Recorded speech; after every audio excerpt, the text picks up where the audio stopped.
Olá pessoal, tudo bem? Hoje nós vamos trabalhar dentro da linguagem R com o pacote Tibble. Esse pacote ele veio para substituir então os data frames, então a estrutura de Tibble é uma estrutura de criação de objetos similar a uma tabela, então é uma forma tabular de tratar os objetos e é a forma mais clássica que se trabalha com a linguagem R, onde que a gente tem a programação voltada a objetos. Certo? Estamos aqui na IDE do RStudio, estamos com o R Notebook. Então, para a gente trabalhar com essa nova fórmula, essa nova forma tabular de nós ver os dados ao invés de um data frame, né, a estrutura que a gente tinha anteriormente, a gente carrega o pacote Tibble. Como vários outros pacotes, o Tibble também está inserido na coletânea de pacotes Tidyverse. Então a gente pode fazer um library Tidyverse ou um library Tibble, quando a gente quer trabalhar simplesmente com o pacote Tibble. Mas como a gente geralmente trabalha com outras funções de importação de dados, manipulação de dados, a gente acaba fazendo a leitura de toda a coletânea do pacote Tidyverse. Certo? Vamos fazer a leitura de um exemplo de uma forma tabular, que é um CSV. Então a gente utiliza a função de um outro pacote que está dentro do Tidyverse, que é o readr, então a função read_CSV. Essa planilha de CSV está no meu GitHub, que é luapot10, e esse é o acesso à planilha chamada data_crops. Temos mais um argumento chamado show_call_types igual a false, para que ao momento que a gente lê esse nosso pedaço de código, a gente não tenha nenhuma informação extra do que somente a criação do nosso objeto, certo? Vou fazer a leitura.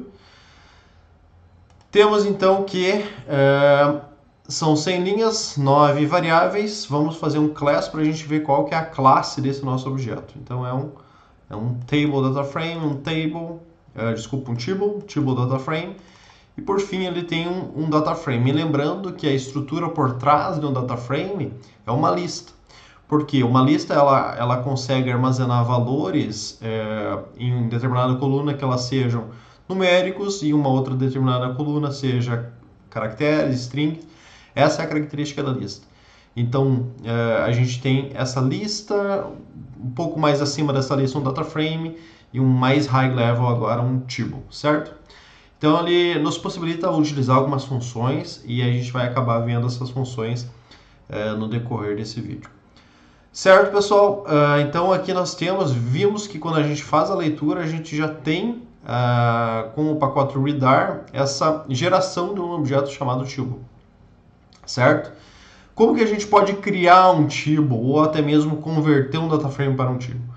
Então a gente tem as funções tibble e s_tibble. Vamos criar um objeto que é um data frame, então eu estou chamando um data frame aqui. Então esse objeto data2 vai ser um data frame, colunas 1, 2 e 3. Na coluna 1 eu quero que seja A, B e C. Na coluna 2 eu quero que sejam números de 1 a 3. E na coluna 3 eu quero que sejam os doubles, né? Números com possibilidade de ter vírgulas, 2.0, 4.0 e 6.0, certo? Crio esse data frame e crio um tibble. A estrutura de confecção de data frames e tibble é a mesma, basicamente modifica o nome, né, de data frame para tibble, ou melhor, a função que está sendo gerada. Vou fazer a leitura desse também. Quando eu faço um class do data2, então data2 pipe class, nós temos que é um data frame. Quando eu faço data3 pipe class, nós temos um tibble data frame, certo? Então a gente já tem incorporado esse nosso tibble. Como que a gente converte então um data2, que ele é um data frame, para um tibble? A gente utiliza a função as_tibble. Então eu estou criando um novo objeto chamado data2_tibble, as_tibble de data2, que era anteriormente um data frame. E agora, se a gente rodar a class do data2 tibble, nós vamos ter uma class que é um tibble, certo? Temos algumas funções que o pacote Table ele nos proporciona. Então a gente tem a possibilidade de adicionar uma linha, adicionar colunas desse nosso Table que já está previamente formado. Como que a gente faz isso? Então nós temos a função add underline row, então adiciono uma linha. Então como que a gente trabalha? Data 3, né? Pipe add row. Então quero adicionar uma linha, então eu preciso informar para cada uma das colunas o que vai estar presente nessa minha linha. Então na call 1 eu quero que seja D, na call 2 eu quero que seja 4 e call 3 eu quero que seja 8.0. Vamos rodar isso, nós vamos ver a visualização dessa adição de linha no nosso data frame, no nosso table, desculpa. Podemos adicionar colunas, então add underline column.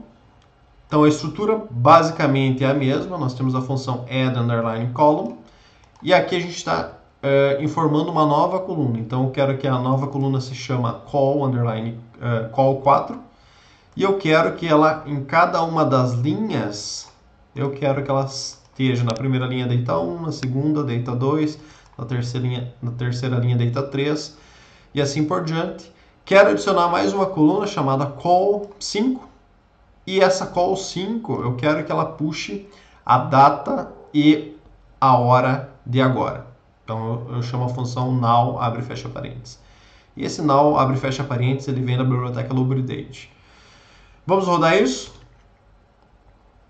Temos então call 1, call 2, call 3, call 4 com essas data que nós temos aqui e call 5 com a nossa categorização de data e hora do LubriDate, e lembrando que o LubriDate também está inserido atualmente dentro da coletânea de pacotes do Tidyverse. Isso é bastante bacana. A gente consegue fazer um library Tidyverse e trabalhar com diversas funcionalidades. Certo? Temos também a possibilidade de então estar gerando um número. Muitas vezes a gente precisa numerar as nossas linhas, né? E isso a gente consegue fazer, entre outras formas, com a função row ID to column, certo? Então, data 3, pipe, row ID to column e var, qual que é o nome da coluna que eu quero ser gerado. O que vai ser gerado com row ID to column? Vai dar uma sequência numérica, começando de 1 até o final da quantidade de linhas que a gente tem. E o nome dessa minha coluna que eu quero agregar é N maiúsculo. Vamos rodar isso aqui, nós vamos visualizar. Então aqui ele rodou, adicionou N como coluna e 1, 2, 3. Tá? Uma sequência numérica começando de 1. Isso é bastante importante quando a gente está manipulando dados e isso pode ser importante dentro das tarefas de um cientista de dados. Temos algumas outras funcionalidades.